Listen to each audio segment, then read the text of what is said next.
E aí, vamos mergulhar direto na nossa análise de hoje? A gente vai fazer um raio-x nos eventos de 1648 que ficaram conhecidos como o Grito da Batalha dos Guararapes.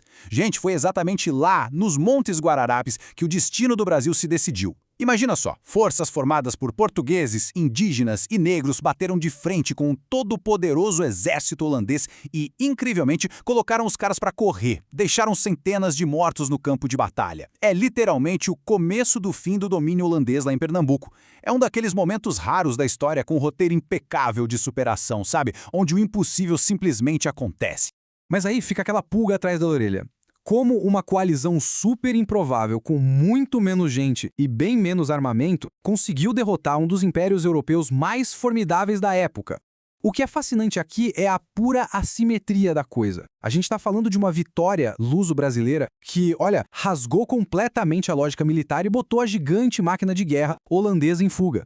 Para a gente entender o choque absoluto que essa derrota causou, dá uma olhada nessa citação. É o próprio comandante holandês, o coronel Van den Brande, desabafando num documento logo depois da batalha. Ele manda a real para os superiores dizendo que os soldados regulares, abre aspas, se comportaram como uma matilha de cães tímidos.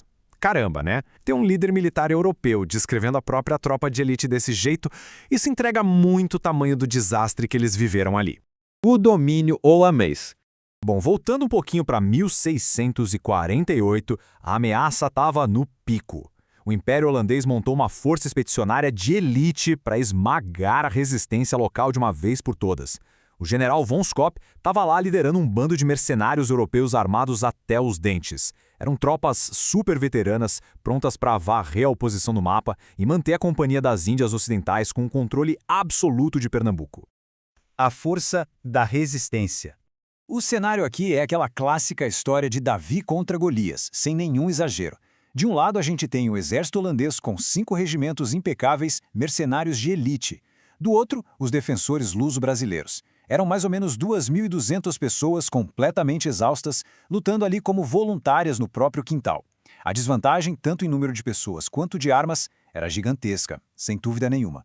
Só que, no comando dessas tropas, a resistência tinha um trunfo incrível: a diversidade. A gente tem o Francisco Barreto como comandante-geral, lado a lado com o João Fernandes Vieira. E prestem muita atenção nestes dois nomes: Henrique Dias, comandando as forças negras, e Antônio Felipe Camarão, à frente das forças indígenas. Foi uma coalizão multiétnica que simplesmente não tinha precedentes. Eles deixaram qualquer diferença de lado para bater no invasor comum com foco total.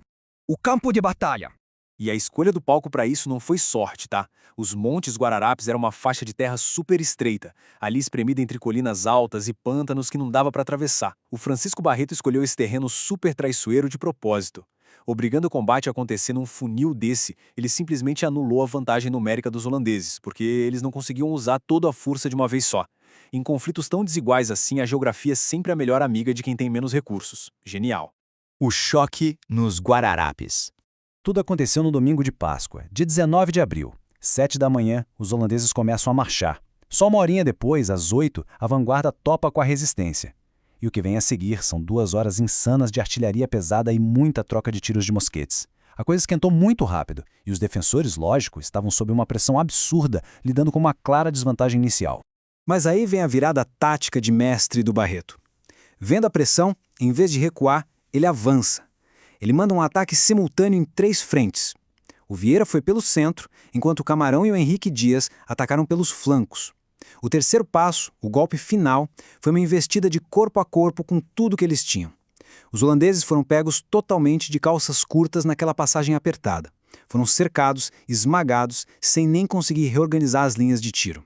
E um detalhe que deixa tudo isso ainda mais chocante: essa batalha durou ali entre 3 e 4 horas, e a resistência lutou com uma ferocidade absurda, mesmo sem ter colocado um grão de comida na boca há mais de 24 horas. Imagina isso.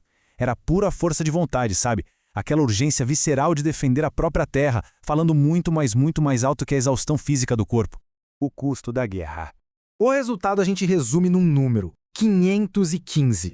Esse é o número massivo de soldados holandeses que ficaram mortos no campo de batalha logo depois que os canhões finalmente silenciaram. Gente, para um exército expedicionário de elite da época, perder tanta gente de uma vez só em um espaço tão curto não é só um revés. Foi uma verdadeira catástrofe que balançou a estrutura de toda a campanha de ocupação deles. E para colocar o tamanho do buraco em perspectiva, além dos 515 mortos, tivemos ainda 523 feridos. A gente está falando de mais de 1.000 baixas nas fileiras inimigas em apenas algumas horas de combate intenso. É uma perda estrondosa, principalmente quando a gente compara com o lado da resistência, que teve perdas muito mais leves, justamente por ter sabido usar o ambiente para proteger suas próprias linhas. A cereja do bolo do desastre holandês foi o comando deles. 74 oficiais superiores foram mortos ou ficaram tão feridos que saíram de combate na hora. Sabe quantos comandantes saíram ilesos? Apenas um. Um único coronel, que foi o tal do Van den Brande, aquele mesmo da nossa citação inicial. Sem os líderes operacionais ali no chão, o exército inimigo simplesmente derreteu. Eles perderam instantaneamente a capacidade de reagir de forma coordenada ou de até ensaiar uma fuga tática. O fim da invasão. O impacto dessa vitória não ficou só ali no pântano, chegou na Europa. Nos bastidores da diplomacia, a coroa portuguesa estava super endividada, apavorada e praticamente pronta para entregar Pernambuco para os holandeses em troca de paz e um alívio financeiro. Tinha até político importante em Lisboa torcendo ativamente por esse acordo.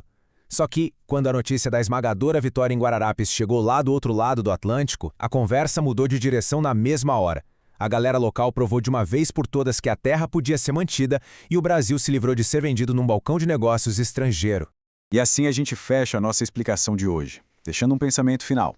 Como que uma única batalha nos pântanos conseguiu plantar as sementes de uma identidade nacional compartilhada? O fato de indígenas, negros e portugueses terem derramado sangue lado a lado, unidos não por um decreto de um rei distante, mas pela pura necessidade de defender a terra onde viviam, é algo que ressoa através dos séculos.